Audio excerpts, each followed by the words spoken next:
यह है गोपाला पॉलीप्लास्ट का शेयर और गोपाला पॉलीप्लास्ट का शेयर आज 5% गिरकर बंद हुआ है।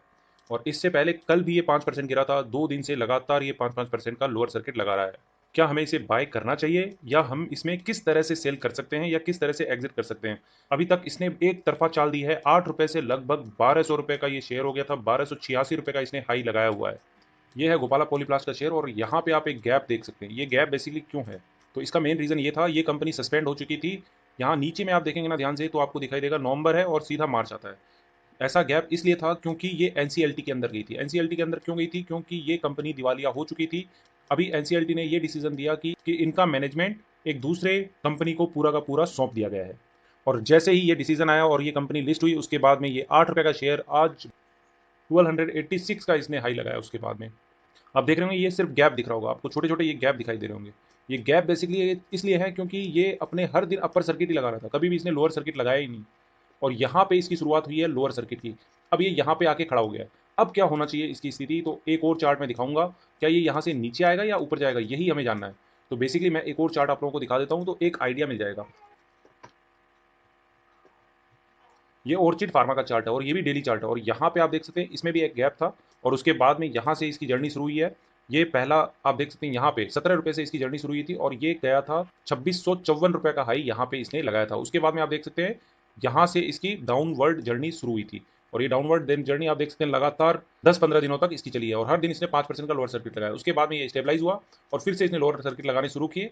फाइनली अभी ये 420 के आसपास काम कर रहा है। जान लेते हैं गोपाला पॉलीप्लास्ट में ऐसा क्यों हो रहा है। तो गोपाला पॉलीप्लास्ट में ये है शेयर होल्डिंग पैटर्न। जैसा मैंने आप लोगों को पहले बताया था कि इसके मालिक ही चेंज हो चुके हैं। एनसीएलटी में जाने के बाद में इसके मालिक चेंज हो गए। तो यहाँ सितंबर 20 की होल्डिंग है 29% थी, जो 92% इंक्रीज हो गई।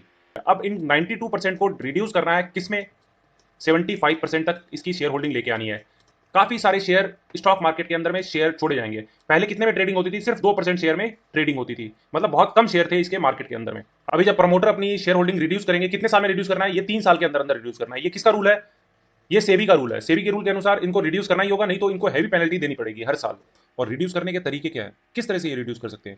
इनके पास जनरली 3 तरीके होते हैं। एक तरीका होता है follow on public offer.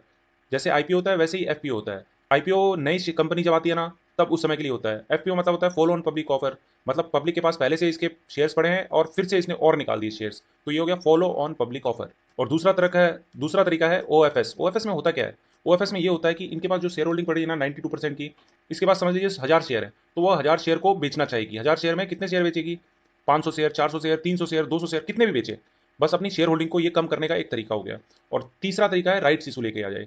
Rights issue में क्या होता है, जिनके पास ये शेयर पहले से पड़े हैं उन्हें ये राइट्स दे दिए जाएं या फिर उन्हें ही कुछ और शेयर्स दे दिए जाएं और उनके बदले ये कंपनी पैसे लेगी शेयर होल्डर्स से। लेकिन ये वाला ऑप्शन इलिजिबल नहीं है, ये हो ही नहीं सकता। क्यों? क्योंकि जो बाहर वाले जो पब्लिक के पास जो होल्डिंग पड़ी है ना, वो 2% ही मात्र पड़ी है। अब ये कितना भी लेके आएंगे राइट्स इशू तो भी ये इससे कम होगा ही नहीं।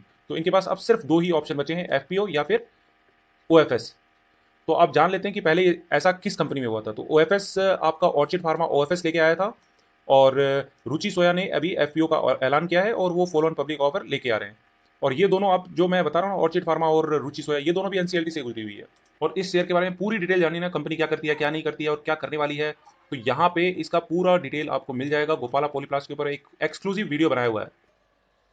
ये सब क्या है, अभी स्टॉक मार्केट में ये सब एक्सट्रीम वैल्यूएशन पे चल रहे हैं। हो सकता है ये थोड़ा सा नीचे आके फिर ऊपर से बाउंस कर जाए।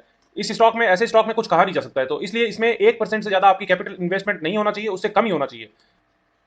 तो ये मेरा टेलीग्राम का फ्री चैनल है, यहाँ पे मैं लाइव अपडेट देता रहता हूँ और इसका लिंक मैं डिस्क्रिप्शन बॉक्स में डाल चुका हूँ। वहां पे जाके आप इसे ज्वाइन कर सकते हैं। ये अभी तक फ्री है, बाद में हालांकि ये फ्री रहेगा या नहीं कहना मुश्किल है। जो लेकिन अभी ज्वाइन करेगा उनके लिए लाइफ टाइम के लिए फ्री रहेगा।